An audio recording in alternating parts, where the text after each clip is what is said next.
There are certain people who enter your life not with a knock, but with a key you didn't know existed. You meet them, and within moments, something shifts. Not just attraction, not just chemistry, something older, something that feels like recognition. You speak easily. You finish each other's sentences. You feel, for the first time in years, that you are finally understood. And then, just as quickly, reality intervenes. Maybe they live in a different country. Maybe they're committed elsewhere. Maybe the timing is so impossibly wrong that you convince yourself it was all an illusion. You tell yourself it wasn't meant to be. You try to move on. But a part of you refuses to let go. Not because you're weak, not because you're desperate, but because something deeper than logic was awakened. And here's what Carl Jung would say if he sat with you in that confusion. He would tell you that your soul does not operate on the world's schedule. It follows its own clock, its own seasons, its own reasons for allowing someone in, even when the door must close again. Some people are not sent to stay. They are sent to wake you up. And the pain you feel, it may not be a sign of loss. It may be a sign that a part of you, long asleep, has finally stirred. So how do you know if you're holding on to a ghost, or if you're actually moving through a necessary stage of your own becoming? In the next 30 minutes, we're going to explore 5 psychological signs drawn from Jung's deepest teachings.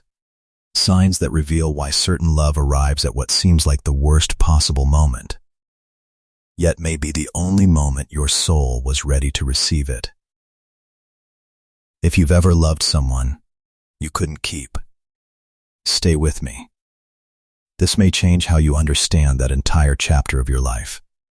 Part 1. 2 kinds of time. To understand why a love that feels right but cannot be lived causes such deep pain, we have to step back from the story itself. We have to ask a more fundamental question. How do we experience time? Most of our suffering in love doesn't come from losing someone.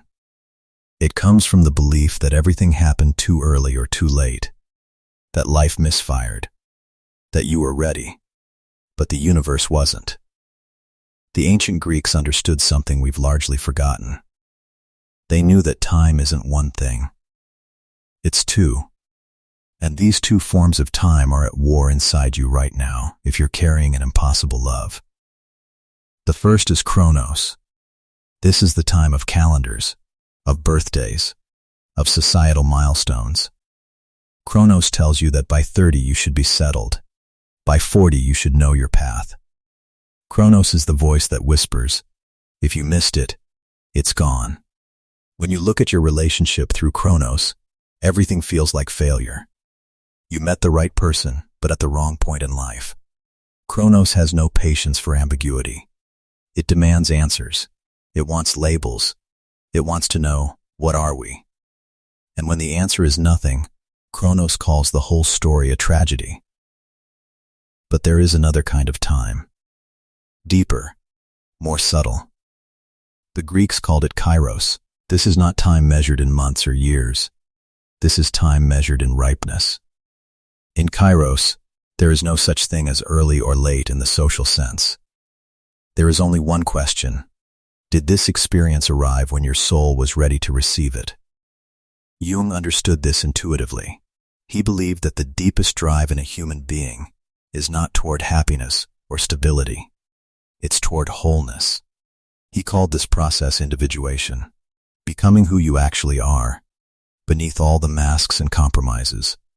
Think about it this way. If you had met that person 5 years earlier, before life had broken you open a little, before you'd learned to sit with your own darkness, would you have even recognized their depth?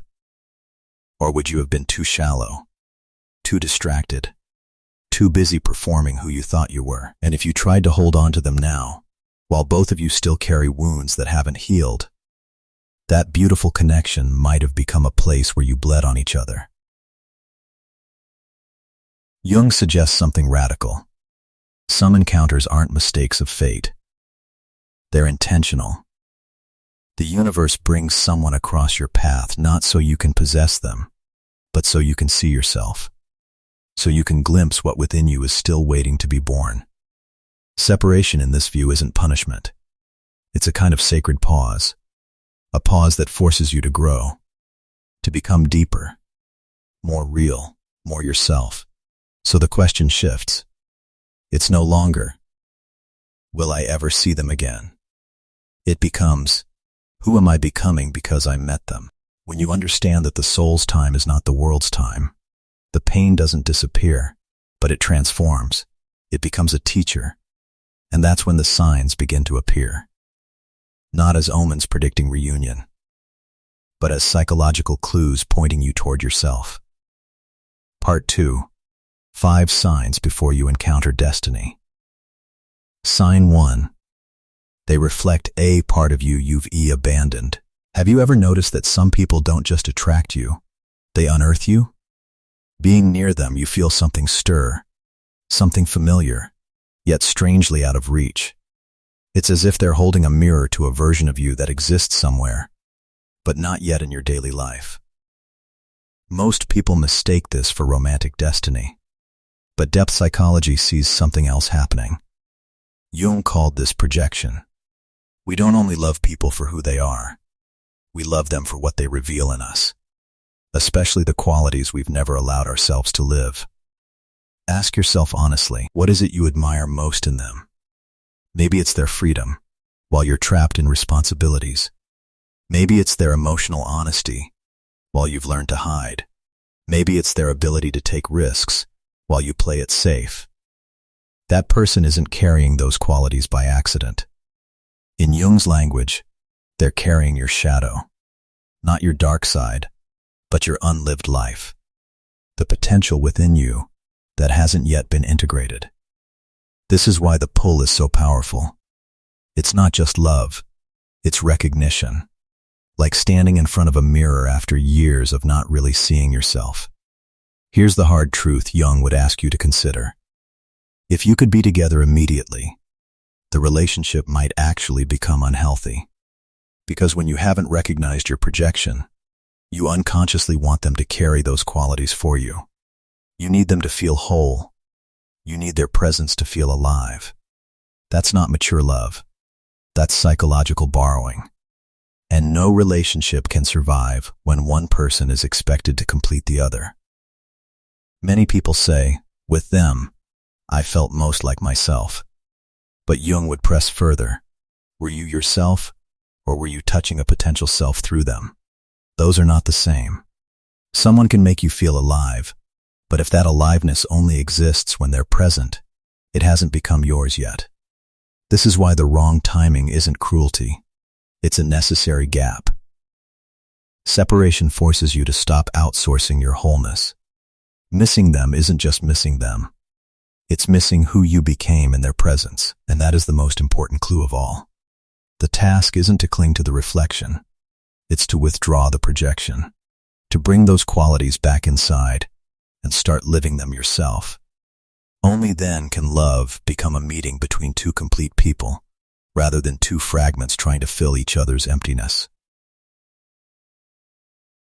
So if you're sitting with an impossible connection, ask yourself this: what did this person wake up in me? Am I loving them, or am I loving who I become when I'm near them?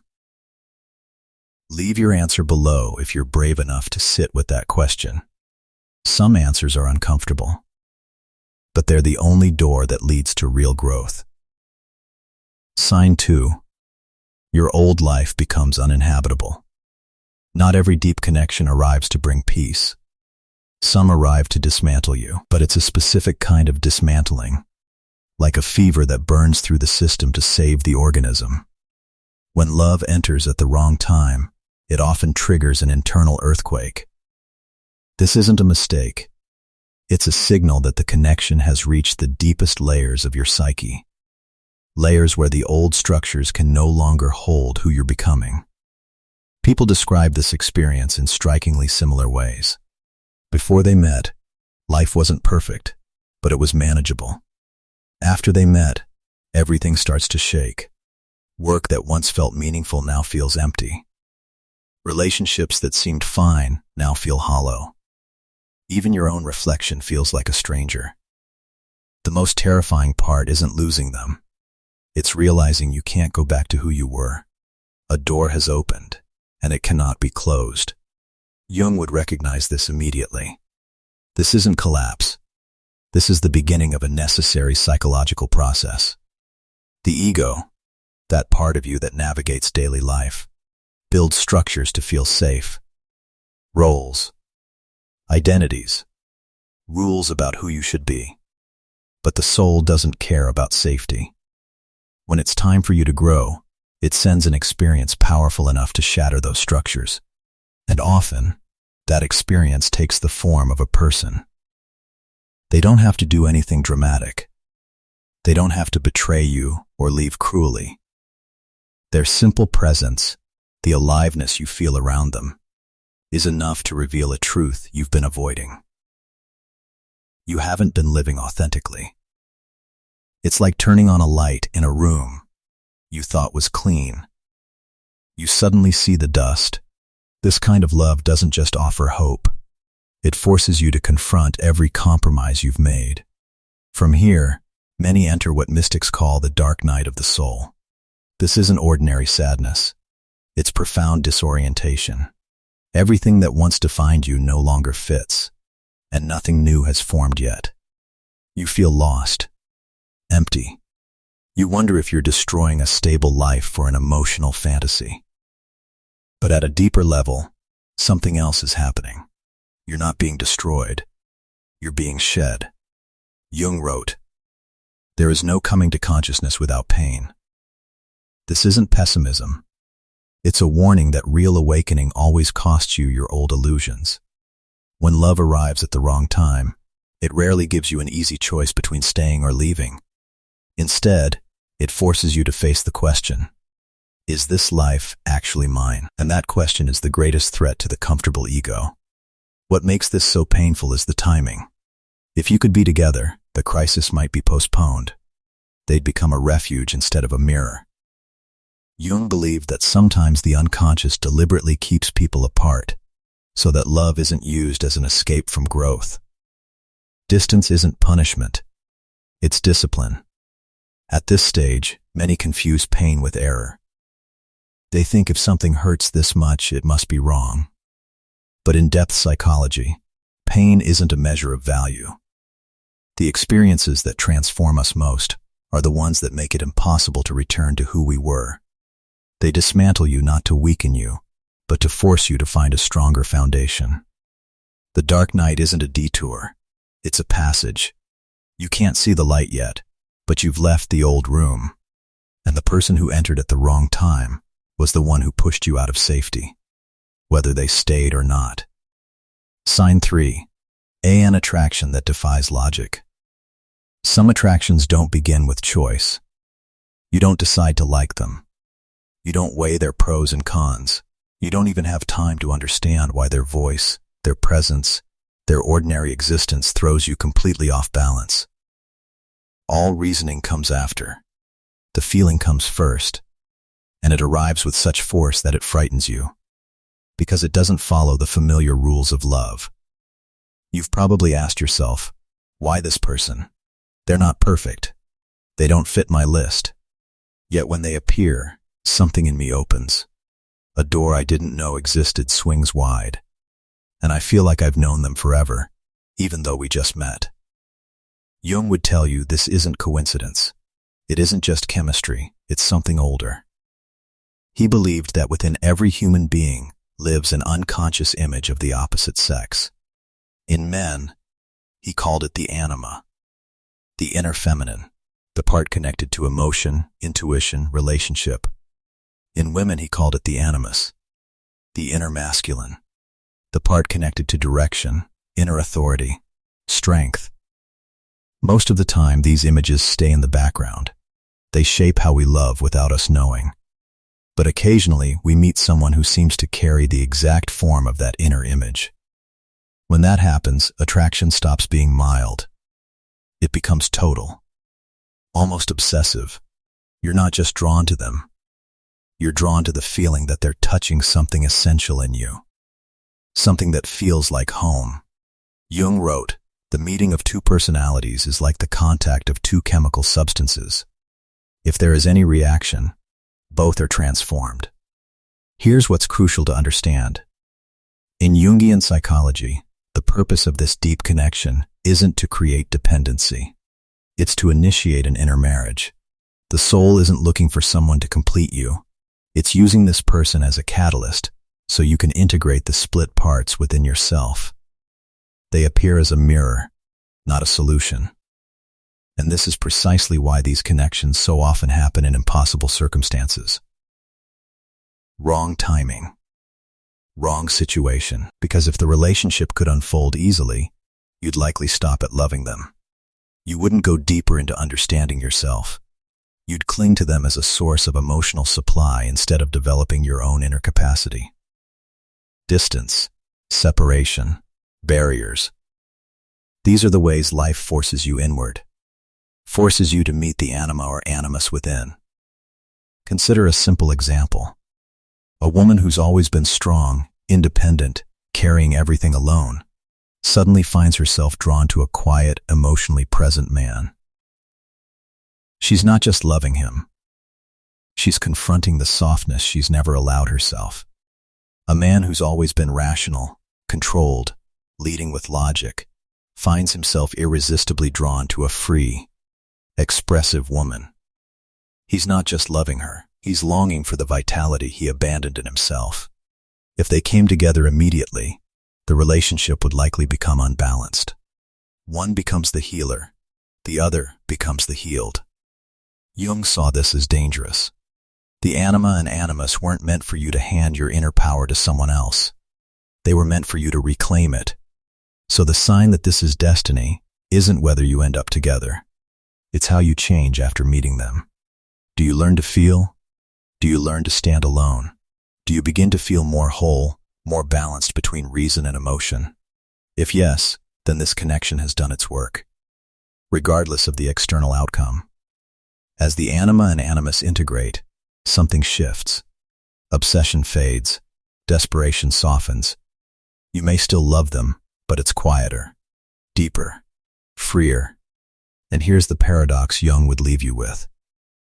Only when you no longer need them to complete you does the relationship, if it's truly meant to, have any chance of returning in a healthy form. And if it doesn't, you've lost nothing. Because you've reclaimed a part of yourself.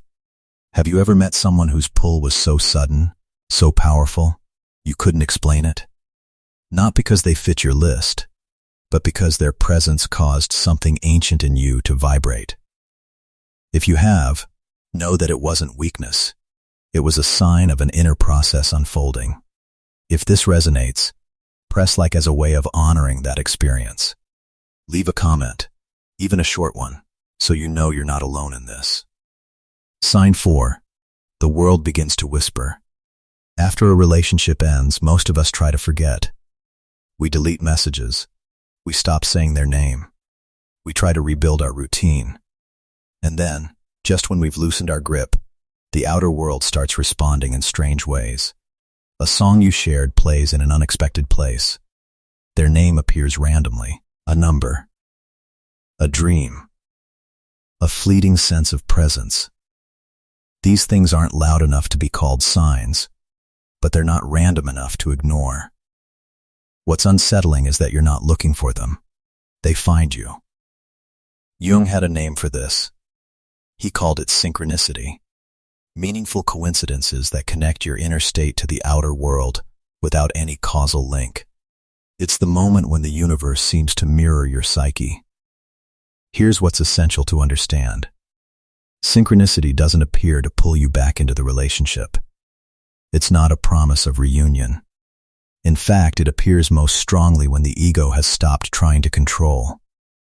When you release your grip on the outcome, the unconscious finally has space to speak. And the unconscious doesn't speak in logic. It speaks in symbols.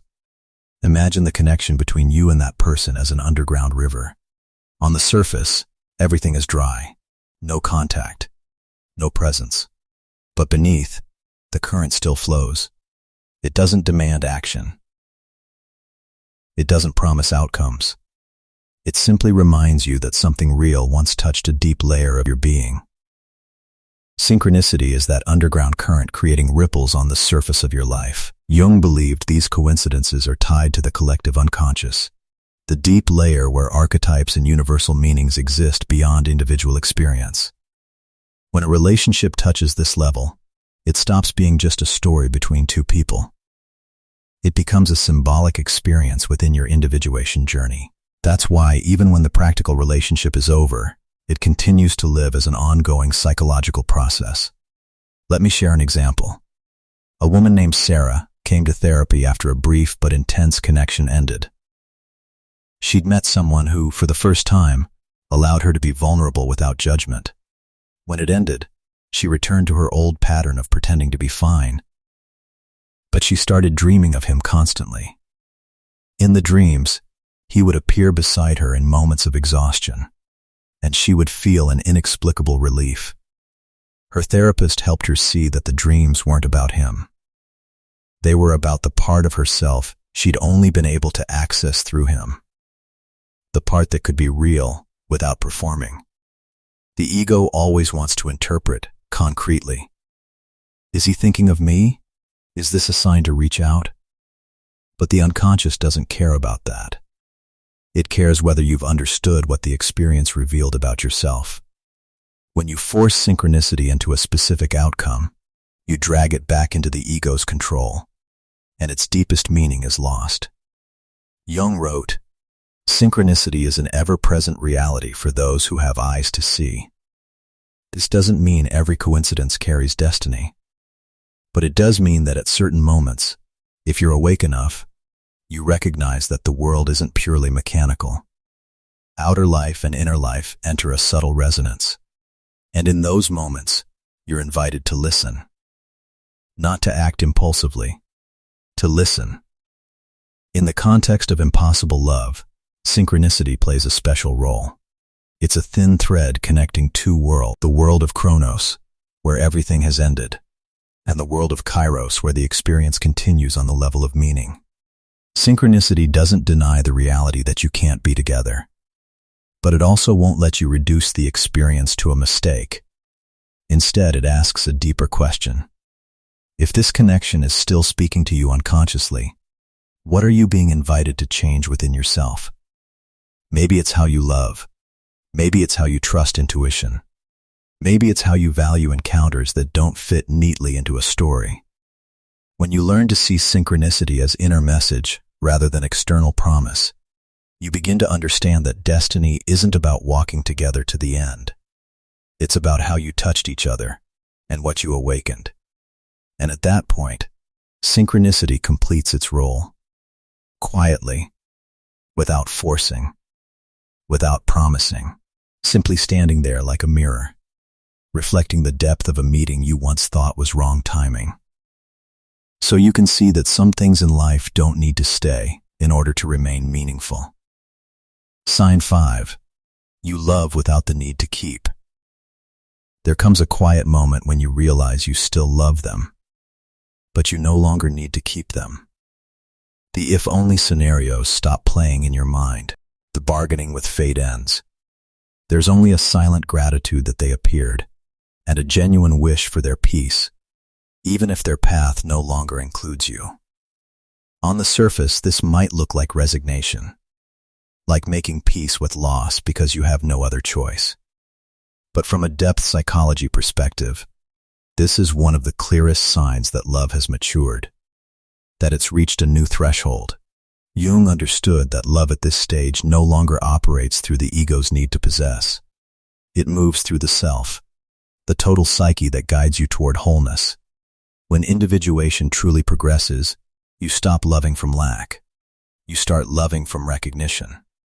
You see clearly that the other person wasn't the source of your aliveness. They were simply the one who touched the door your soul needed to open. Once that door opens, their role naturally changes. Many people arrive at this sign after a long period of separation. At first, they still follow the other person's life with ache. They compare themselves to new partners.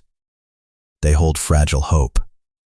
Then one day, without warning, It softens. You hear they're happy, stable, loving someone else. And instead of betrayal or loss, you feel a calm you didn't expect. Not because you stopped loving them, but because that love no longer demands ownership. Jung emphasized that love becomes truly free only when it's no longer governed by unconscious identification. When you stop seeing the other as the missing piece and start seeing them as a whole person with their own path, love shifts from eros, love of desire and possession, towards something closer to agape, care without control. This is also the meeting point of Jung's concept of the syzygy, sacred union. It doesn't always manifest as being together. Sometimes it manifests as inner harmony between opposing parts within each person. Think of it this way. When you're a child, you hold your parents' hand crossing the street because you're afraid and need guidance. When you grow up, you still love them, still care deeply, but you no longer need to hold their hand. Love doesn't disappear. It changes form. The same happens with true love that arrives at the wrong time. When you no longer need to keep them to feel that you exist, you've entered another layer of loving. Here's the paradox. You only truly have the connection when you're willing to let it be free. The more you try to hold on, the more the ego tightens and love distorts into fear. But when you release control, the psychological energy that was trapped is freed. Transformation becomes possible. It's not accidental that many people find inner peace only after they stop waiting for a specific outcome. That peace isn't the end of the story. It's the sign that you've completed the core lesson of this relationship. Jung wrote, "Where love reigns, there is no will to power. And where the will to power predominates, love is lacking."